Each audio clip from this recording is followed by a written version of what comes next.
we have a responsibility to get the work to the streets. MDOT presents the Extra Mile Podcast. Highways, movement of goods, these are things that we rely on every day. Got to have the ability to get their product to market. As long as you're performing, we want to be behind you pushing. Welcome into another edition of the Extra Mile Podcast presented by the Mississippi Department of Transportation. I'm MDOT Digital Media Manager Paul Catul, and as always, I'm joined by my co-host Will Kraft. He handles government and constituent affairs here for the agency. And the last time you saw us, we wrapped up 15 episodes in 15 weeks on the legislative session. Hopefully we were able to give everyone kind of a good play-by-play of what was going on with transportation infrastructure during the session and kind of how that's going to impact us going forward. Will, we're back. We're excited to be back. I think you'll agree we've got just a great slate of guests coming up. So we're very excited about that. And no better way to get out of the legislative session and move forward than to talk to former MDOT Commissioner Dick Hall. We are so appreciative of you being here with us today, Commissioner Hall. Glad to be here. Appreciate being invited. Absolutely. So we'll give you a little bit of information on Commissioner Hall, and then we'll let him talk a little more on that. So Commissioner Hall was appointed Central District Transportation Commissioner by Governor Kirk Fordyce in April of 1999, and he served as commissioner until his retirement in 2020. He is the longest-serving transportation commissioner in MDOT history, and he also served 24 years in the Mississippi legislature prior coming to MDOT. So would you like to speak on your career, kind of going from the legislature and into MDOT? Well, it's different. Yes, sir. But it actually did give me a good background to come to the Department of Transportation. But I guess and I chaired the Appropriations Committee in the State Senate, and so I got very involved in MDOT's business even when I was there. But the thing about the legislative process that always frustrated me a little bit, you introduce a bill and you get it passed and becomes signed by the governor, becomes law, and you think when you had that idea, you thought it was going to play out like this. And it doesn't play out that way sometimes. Yes, sir. And that's very frustrating. You sometimes don't be able to get things from the start to the finish. So when I was appointed Commissioner of Transportation, I was tickled to death because I was coming somewhere where you actually can start something and follow it through to the very end, the completion, and maybe even cut a ribbon. That's right. And in my background, my personal background, my business background was construction. So I felt very comfortable at MDOT. And speaking of MDOT, though, I've got to tell this. Back when I was in the legislature, I was down in Simpson County, Delo, one day for a little Republican gathering sponsored by the Simpson County Republican Party. God's country. And the chair of it was some 18-year-old kid by the name of Brad White. And that day, although in all seriousness, I was very impressed with Brad. And I made a mental note. I said, I'm going to remember this young man, and I'm going to probably have some contact with him sometime in the future. So when I got this job as Commissioner of Transportation, of course, I had an incumbent assistant, and that worked out for quite a while. But after a while, I did have a need for an assistant. So I called Brad, who was a little older by then, and I wanted him to come to work for me.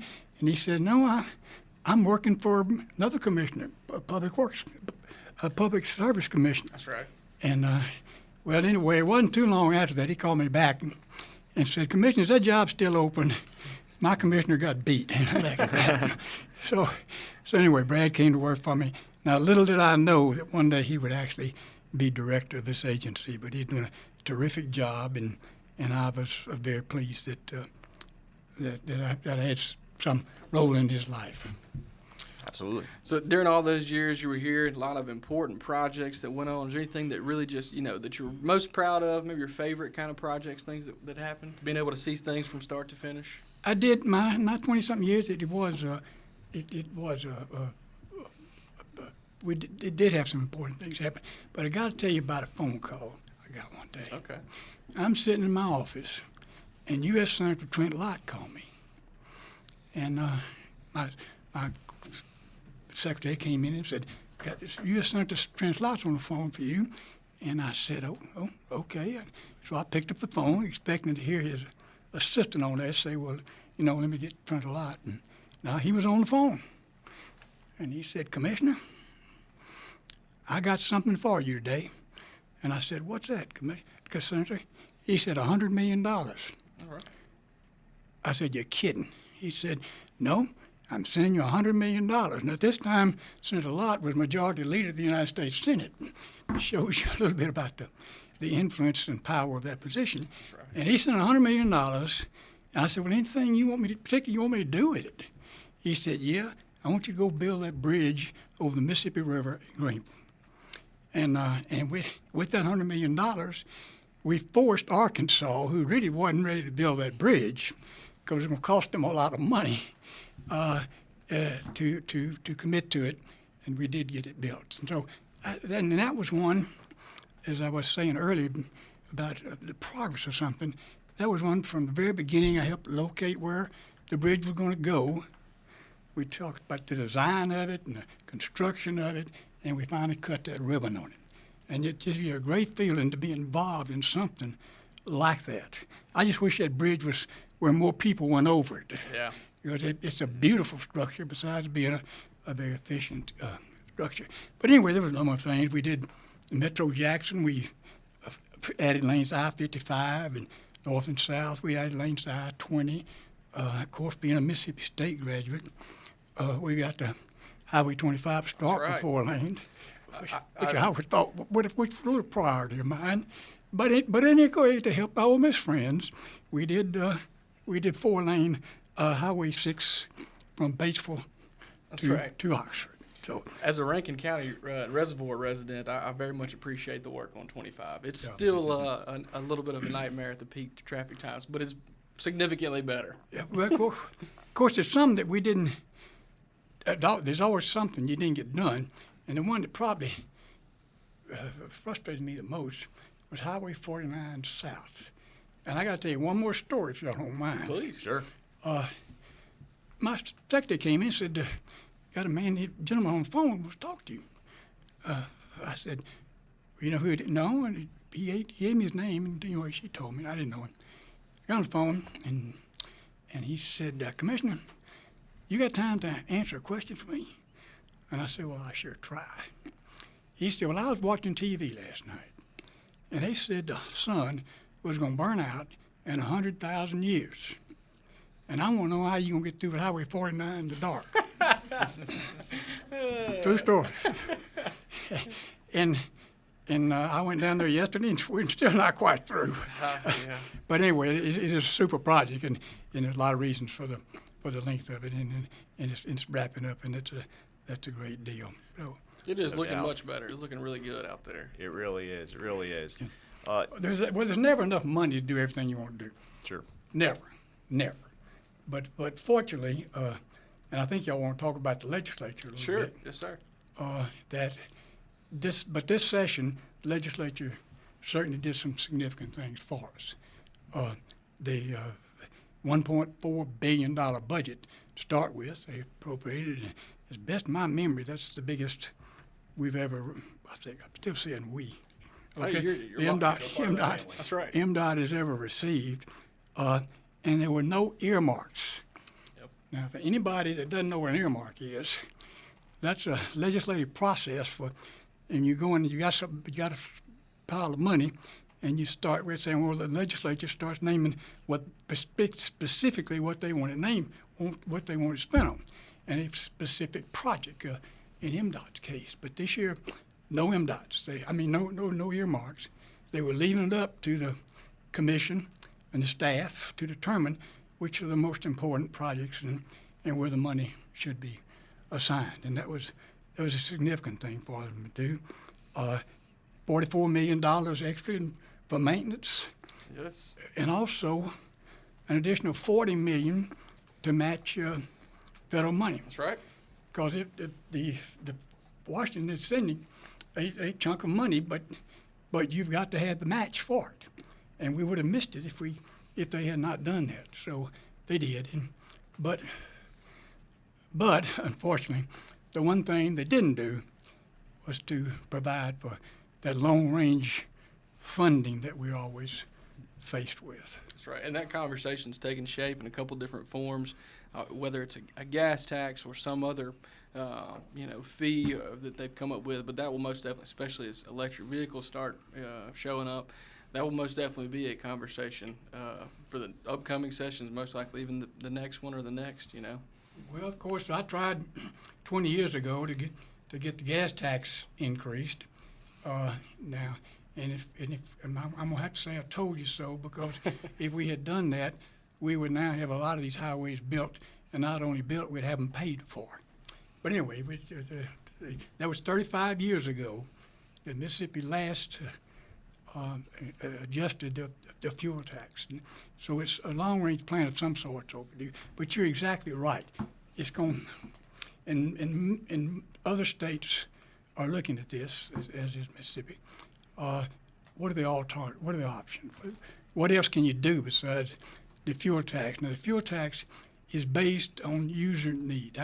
The user pays. That's Right. Which I think is the right way to tax something, to pay something like that. Is that the folks out there riding on the highways are the ones paying for it. So. Just happens to be the worst time for gas prices right now. Trying to have that conversation doesn't help with the cost of it. Well, that was always the problem, I guess. But, True. I used to remind people Exxon would go up 10 cents overnight, and all we wanted were a few pennies, and it wasn't adjusted for 35 years. That's very so true. it's a long time not to adjust to something. And can you imagine what the construction cost did over the last 35 years? And now you got vehicles getting 25, 30 miles to the gallon, and not. In fact, you've got some vehicles electric that's not paying any fuel tax at all. But Mississippi does have a charge for the electric. I think it's $100, and the hybrids for $70 or something like that. That's right. 75 and 100 and something right there. That's right. Oh, yeah.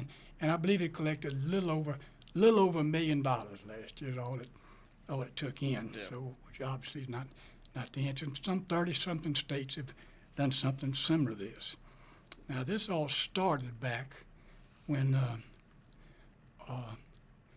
Oregon was the first one. I think I remember they've set up a pilot program for doing vehicle miles travel, that you would be charged for the vehicle's fee for the miles you drove your vehicle. And they have technology now where they could do that, and that would cover with all the vehicles. Yeah. Anyway, but there's 30-something states now. I think have some type of some. Virginia's, I think something similar. Mississippi, Kentucky's about that same, and they're getting ready to double theirs. But Okay. the problem is there is no pit solution yet found for it. That's right. But let me can I just jump back to something? Of course. Sure. I think that just remember something that I failed to mention the legislature did, and it may have been the most important thing they did, and that was adjust the salaries of the MDOT employees. That's something we struggle with for years, and losing good people just right and left. That's right. We used to have 3,200 people. I think now we got less than 2,600. And it's not just, of course, for years we've had the problem. This is an engineering operation, and getting and keeping qualified engineers were really a problem. But now we got down where maintenance people. I mean, we're losing maintenance people to local government, and this is. And I've had a long conversation with Brad about this since you guys pulled it off, working with the legislature. This is really significant, and I think it's going to not only immediately help the esprit de corps of the employees, but it's going to keep some employees. And of course, the ones you keep losing are those that have had a few years experience, and somebody else would come hire, and they learned it at your expense. So that was a significant thing the legislature did. On that same note, I would even add, as you're well aware, kind of for the last 10 years, we were really focused on just maintaining what we had, and somebody who's, I imagine I'm just a communications major, but, somebody who went through all the effort and academic trials and tribulations to get that engineering degree, they're not just overly thrilled to come just repave roads all the time. That Greenville bridge you mentioned was kind of the last, I think I-69 will maybe fit into that category, but getting back into some of those big capacity projects so that we have the recruitment tools, folks are wanting to come work on those projects, I think that'll certainly help as well. Kind of in partnership with the salaries getting corrected, maybe we can get them in and keep them, That exactly. That's what you've got to do to have and if we ever get the funding, the long-range funding where it should be, you've got to have a staff to do that. That's right. And you can't have brand new people doing it. You need some experienced people to implement the kind of program that we need to have. Maintaining our maintenance program, I keep saying hours. It still feels like I'm involved. The maintenance program and the construction program. Yes, sir. Yes, sir. Want to take this in a little bit of a different direction. A couple weeks back, it's hard to keep track of time these days, but we had a ceremony here for you, honoring you and dedicating a tree and that sort of thing. So what did it mean? It seemed like it was really a who's who of the Mississippi political world and others coming together to honor you. So what did that mean to you, Commissioner Hall? It was my goodness. It was a whole lot bigger deal than Brad led me on to think it was going to be. He'll do that. All he said, well, Commissioner, we're just going to plant a little tree down there, and we want you to show up for it. And I go in there, and both U.S. senators and the former governor and all sorts of and the statewide elected officials, mayors, supervisors, everybody. So he didn't tell you any of those people were going to be there? Well, as it got a little closer, he kind of had to tell me about a few of them. But and the MDOT employees that we would be there, and it just and former MDOT employees that I got to see that I hadn't seen in a long time. So yeah, it was personally it just. I don't know how to express it, and I'm usually not at a loss for words, but it was a fantastic event, and I sincerely appreciate it. My family was all there; they appreciated it, and I appreciate that tree being there. Certainly, all the speakers had wonderful things to say about you, lots of high praise, but specifically your speech actually stuck out to me personally. Kind of your comments on the tree itself and the planting of it, and that conversation you had with your dad about planting the tree, maybe it was your granddad. Would you share that again with us? Yeah, I keep my dad, when my mom and dad were building their final house, they had in the Jackson area, and I was a young man, and I was helping my dad plant an oak tree, and as we were doing that, I just said, Dad, I don't understand why you're planting an oak tree, because they're so slow growing. You're not going to be able to enjoy the big thing when it really gets big enough to enjoy. And he turned to me, and I'll never forget it. He said, son, somebody's going to. And that always stuck in my mind. In fact, to this day, I have Martin Luther's quotation in my office that even if I knew the world was going to pieces tomorrow, I would still plant my apple tree today. So that planting of that tree, and particularly since it's an oak tree, That's right. made a tremendous effect. When I found out that's what they were going to do, that's what came to my mind, and it did bring back some great memories with my dad. And much like the quote, as you mentioned in your speech that day, similarly with the transportation work, the infrastructure, the planning, the construction work that's going on now, it's very similar to that whole ideological, whatever, lack of a better word, concept of the tree that you may not ever get to see it yourself, but the generations ahead, right? Exactly. The work that I will never see that tree grow to any size height, at any real height, but but somebody it's gonna be there. That is no doubt. So we've got a couple of fun questions for you. Oh, yeah. We're going to add one in, and then, of course, the favorite question. So tell us about your first car, and then maybe your dream car, if you could have any car out there. We're talking transportation, so let's do it. Well, I grew up in the 50s, and my first car was a 1948 Ford. And of course, it was second or third hand. And I used to park it right across the street there, right beside Central High School, where I attended. And That's right, next door here, yeah. Oh, that's wild.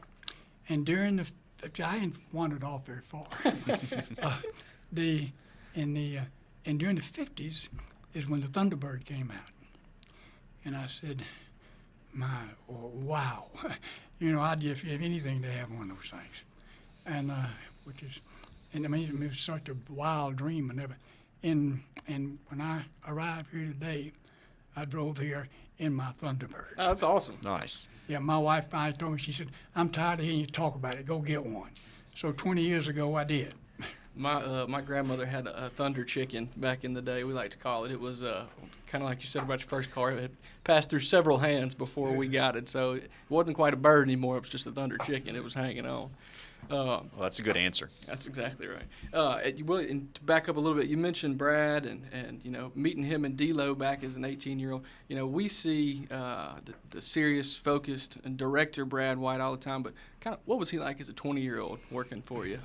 Well, he was older than that when he finally came to work for me. That few years had passed, fortunately, for both of us. But he, Brad just jumped right in. He just, he made unlike anybody else I've ever had in that position. I mean, he's gonna get around the building and meet everybody. Oh yeah. And he's gonna know what do you do and how do you do it. He was terrific without it being out in the.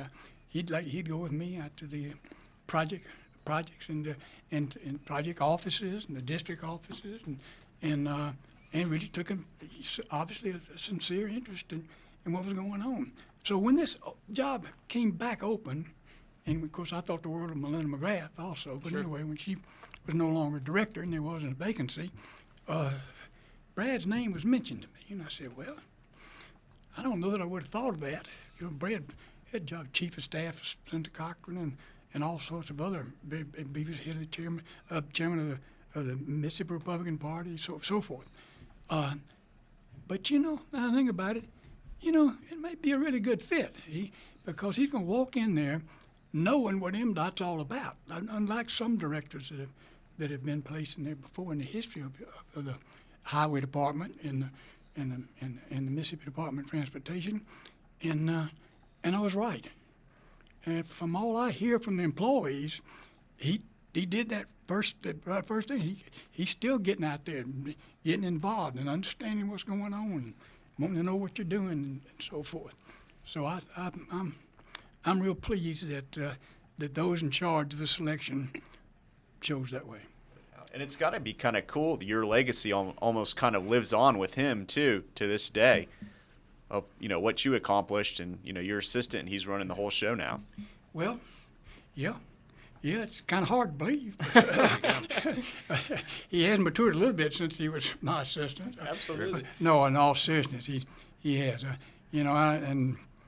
Like another son to me, but he's made me very proud of the job he's doing, and he's got some big plans for MDOT, and he and Will and others that dealt with the legislature this year did a fantastic job.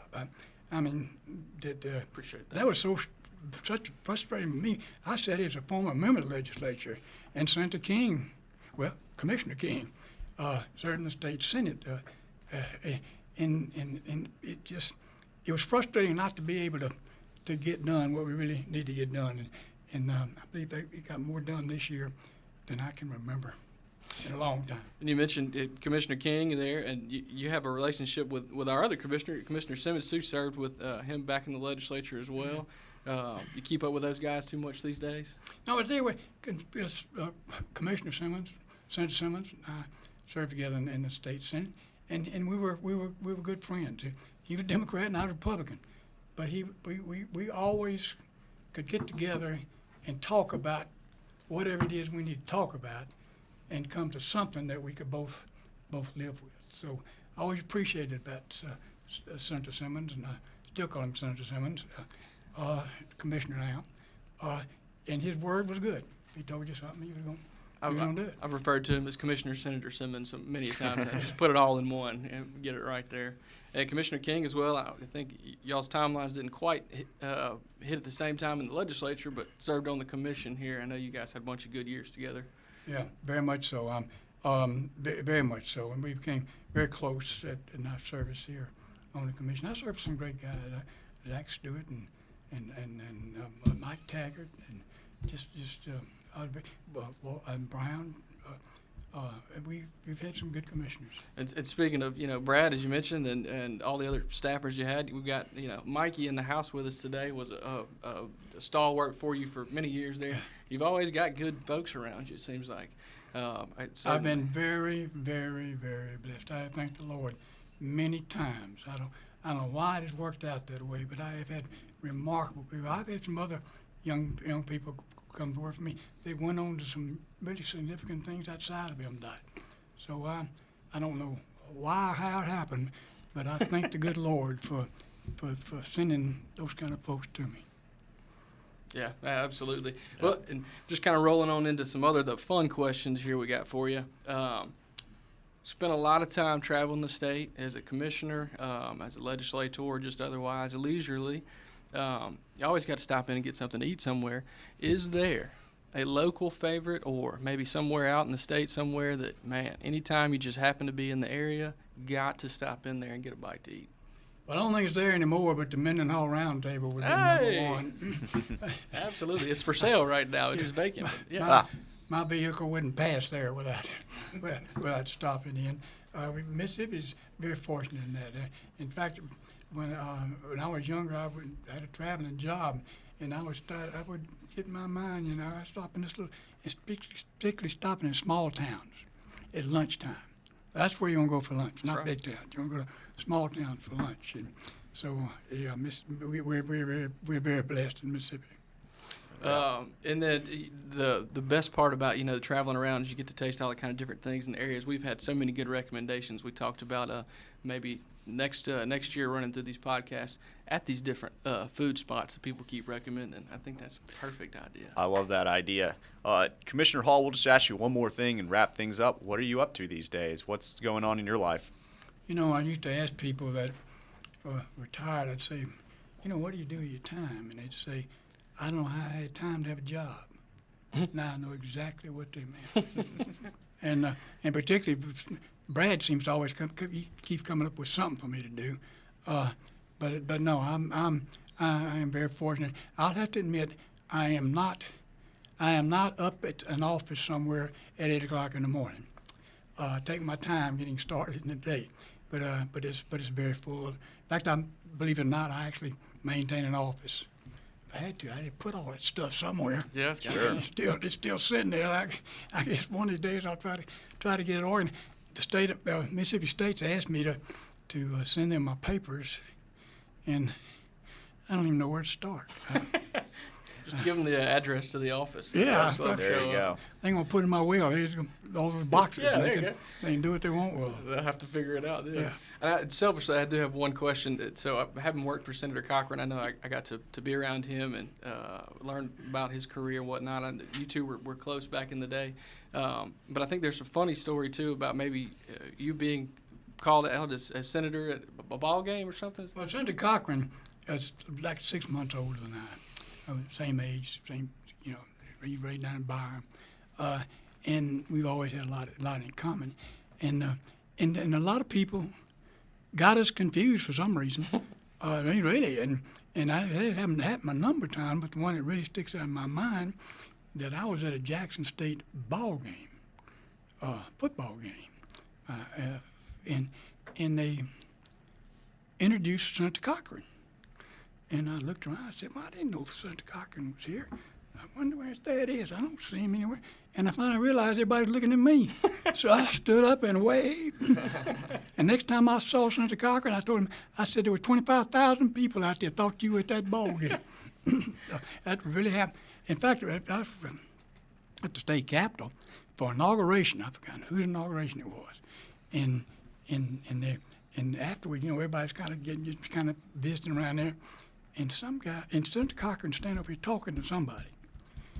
And this other guy comes up, starts talking to me about my time in the Navy or something. I said, no, I wasn't in the Navy. He said, well, Senator, sure you were. And he thought I was Thad Cochran, and Thad's standing right over there right next to me talking to somebody. But that way, if you're going to get confused with somebody, Thad Cochran's a good person to be confused with. Very true. That is very true. Y'all missed out on a great opportunity to be the proverbial be in two places at once. Man, you could have just had the twin senators running all over the place. For sure. Well, Commissioner Hall, we really appreciate you coming in today. What a fascinating perspective, and great to hear from what I would say one of the main figures in Mississippi transportation history. You've had you had a phenomenal career, and we really appreciate you coming in to speak with us today. Well, thank you, guys. It's nice to sit around and talk about some of these things. And we No hope doubt. you continue to refer to it as us and are. You're forever a part of the family. I just can't help that. We're It's perfectly okay with that. No doubt. So we'll go ahead and wrap things up. Thanks again, Commissioner Hall, for coming in and speaking with us today. We want to thank all of our listeners out there for tuning into the Extra Mile podcast. We also want to thank our producer, Katie Hornsby, and our editor, Drew Hall. They do tons behind the scenes to make this show go. Remember, you can listen and watch each episode by visiting gomdot.com/the extra mile. And be sure to follow us on Facebook and Twitter. The handle there is @MississippiDOT. And as always, remember to drive smart out there on Mississippi highways.